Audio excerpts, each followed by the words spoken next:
Hello, chimpanzees! Welcome to the CHIMPACAST, where we deal with the histories that our characters are Mauro And our lows, and today we're going to talk about the book A Song of Ice and Fire by George R. Martin, that really defined the epic fantasy genre. The guests today are Mena and Henrique, the biggest fans of the Westeros world. Yeah. And stick around because at the end we will hear from Petra, our special guest and expert on literature, who will wrap things up with his insights. Let's get into it, my friend. Do you know, guys, I'm a big fan of all Game of Thrones series. I read all the books. That's the difference between a fan and a fanboy. And now let's do a great podcast, guys. Yeah, let's go.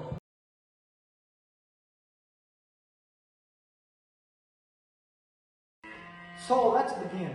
What makes A Song of Ice and Fire stand out in the world of the fantasy literature? Great fashion, Mauro. Yes, right. Listen, my friends and chimpanzees, A Song of Ice and Fire is a series that merges the complex of political intrigues with the magic and myths of fantasy. It's not just about dragons or magic powers.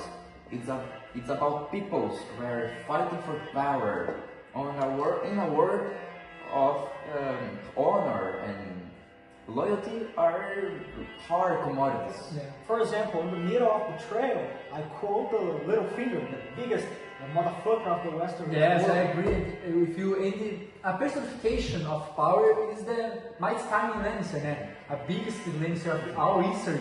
And the people that make the peoples a piece of his chess game.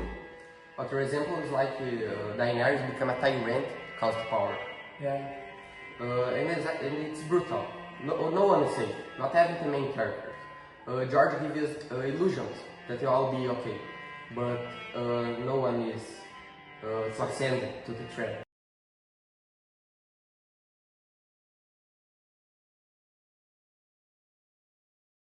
So let's talk about the man behind the melodies, George R. Martin. Legend. Yeah. What makes his writing different? I'll tell you guys, George R. Martin is a fucking genius. Yeah. A fucking genius. Martin draws heavily from real history. The Westeros, the Roman Empire, whose influence shaped his work.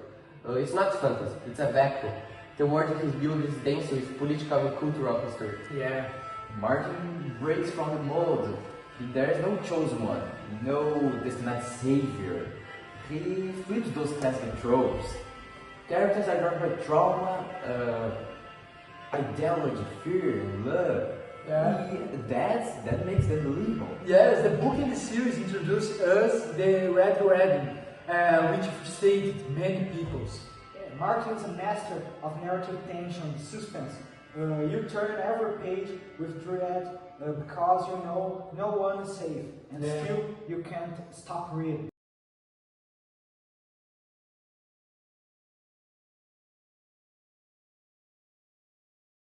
So guys, Westeros, Essos, Wall, the world is massive. How does Martin manage such intrinsic world building? Good, Louis. Martin treats it like a real story. There is lineage, trade, diplomacy, religion. The Targaryen dynasty alone has enough drama to fill a dozen novels. Yeah. And all of it is layered, it feels ancient and alive. Yeah. I'll tell you, I love the Targaryens, guys. The fantasy is not incidental magic exists, but it's mysterious and dangerous. It's creepy through taking over helms. That we're trying to make it more powerful. The characters, let's not forget them. Arya's journey, truth, vengeance, Tyrion's win in a world that spies him, Jon's struggle with identity, they stay with you. These aren't just arcs, they're transformations.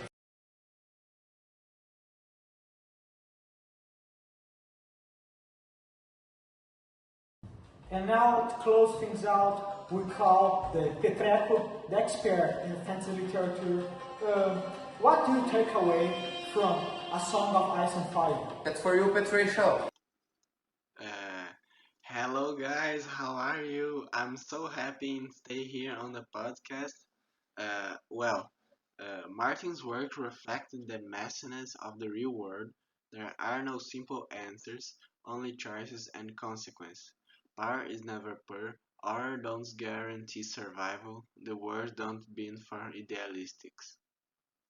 He reshaped the fantasy genre by replacing the hero journey with something closer to tragedy. Characters are shaped by their environment, by history, by each other, and that make their victories rare and bittersweet. The series first of the uncomfortable trust that justice is often subjective, that survival comes at a cost, and the something no one wins. That's why it resonates so deeply with mirrors our own complexity. So Petrarco, thank you. Your appearance was incredible. Thank you for the honor to being here in CHIMPACAST. Yeah. It's a great podcast. A big thanks for Man and Hip. Your insights were next level. Hi, excuse my friends, I have to read all the books. Yeah.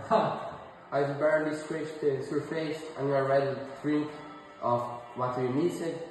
This was CHIMPACAST, where stories come to life. Join us next time for another journey in the words that move us. Until then, remember, in the game of podcasts, you are either listening or you lose. Oh yeah. Bye bye, Chimpa. Bye bye. Bye bye, CHIMPACAST. Bye bye, CHIMPACAST out.